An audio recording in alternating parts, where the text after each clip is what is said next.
पूरी दुनिया में पक्षियों की 10,000 से भी ज्यादा प्रजातियां पाई जाती हैं। सभी के वही 2 पंजे, 2 पंख और एक गर्दन होती है। लेकिन इन्हीं में से एक ऐसा पक्षी है जिसकी एक अलग ही पहचान है, जो आसमान का सीना चीर के हजारों मीटर ऊपर 120 किलोमीटर प्रति घंटे की रफ्तार से उड़ता है, जो खुद से कई गुना वजन के शिकार को भी अपने पंजों में दबोच कर उड़ जाता है। और इसीलिए उसे पक्षियों का राजा कहा जाता है, जिसे हम बाज के नाम से जानते हैं। और एक बाज इतना ऊंचा मुकाम हासिल करता है अपनी ट्रेनिंग और अपने पुनर्जन्म की वजह से। अगर आप भी बाज की तरह इस दुनिया में एक मुकाम हासिल करना चाहते हैं, तो एक बाज के बाज बनने का पूरा सफर आपको जानना बहुत जरूरी है। क्योंकि 25 से 30 की उम्र में आने के बाद भी लोगों को रिस्क लेने से डर लगता है, लेकिन एक बाज के जीवन की शुरुआत ही रिस्क से होती है। जिस उम्र में बाकी पक्षियों के बच्चे सिर्फ चिचियाना सीखते हैं, उस उम्र में एक मादा बाज अपने बच्चे को पंजों में दबोचकर हजारों मीटर ऊपर आसमान की ऊंचाइयों में उड़ जाती है, उसे ये बताने के लिए कि तेरा जन्म आसमान का सीना चीर के सबसे ऊपर उड़ने के लिए हुआ है। तेरा जन्म पक्षियों का बादशाह बनने के लिए हुआ है। जमीन से हजारों मीटर ऊपर ले जाकर मादा बाज उसे अपने पंजों से छोड़ देती है, और यहीं से शुरू होती है उसकी हाई रिस्क ट्रेनिंग। वो चूजा जमीन की तरफ तेजी से गिरने लगता है।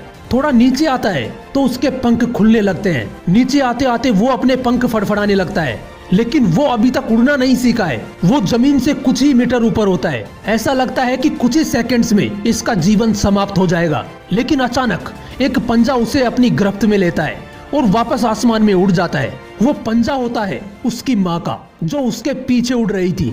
उसकी ये ट्रेनिंग तब तक चलती रहती है जब तक वो उड़ना नहीं सीख जाता। इतनी हाई रिस्क ट्रेनिंग होने के बाद इस दुनिया को एक बाज मिलता है। बारिश के वक्त जब सारे पक्षी आश्रय की तलाश करते हैं, तब यही बाज बादलों से ऊपर उड़ता है। एक बाज की उम्र लगभग 70 साल होती है। जब वह 40 साल का होता है तो एक परेशानी उसकी जिंदगी में मौत बनकर आती है, जो आपके परेशानियों की तुलना में बहुत बड़ी होती है। क्योंकि 40 साल की उम्र में बाज की चोंच इतनी मुड़ जाती है कि उसे शिकार निगलने में बहुत परेशानी होती है।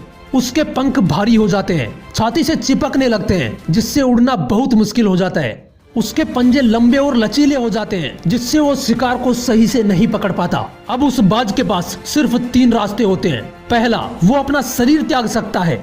दूसरा, गिद्ध की तरह छोड़े हुए भोजन पर निर्भर हो जाए। और तीसरा, सबसे कठिन और पीड़ादायक रास्ता, अपने आप को पुनः स्थापित करने का, फिर से आसमान का सीना चीर के उड़ने का। और वो इसी तीसरे रास्ते को चुनता है और अपने पास की सबसे ऊंची चोटी पर पहुंच जाता है। वहां पर अपना घोंसला बनाता है और फिर शुरू होता है परेशानियों को जड़ से उखाड़कर फिर आसमान में उड़ने का सफर। वो अपनी चोंच को एक चट्टान पर मार मार कर तोड़ देता है, लहूलुहान हो जाता है और इंतजार करता है फिर से नई चोंच उगाने का। उसके बाद अपनी नई चोंच से अपने ही पंजों को काट देता है और फिर इंतजार करता है पंजों के उगाने का।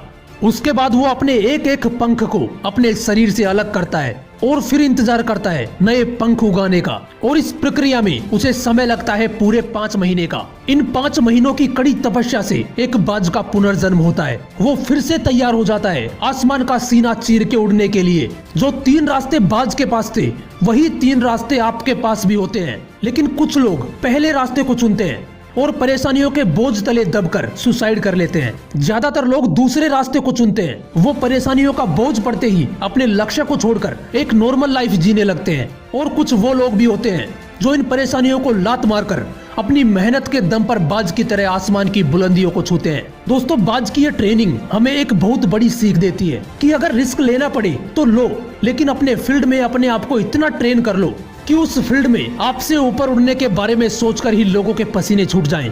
तभी आप अपने फील्ड के बादशाह कहलाओगे। Sachin Tendulkar, MS Dhoni, Cristiano Ronaldo ऐसे ही नहीं बन गए। इन्होंने सबसे पहले ट्रेन किया अपने आप को, फिर इतनी ज्यादा मेहनत करी कि इन्होंने अपने फील्ड में सबकी फाड़ के रख दी। इसलिए एक बाज की तरह बनो। जय हिंद, वंदे मातरम।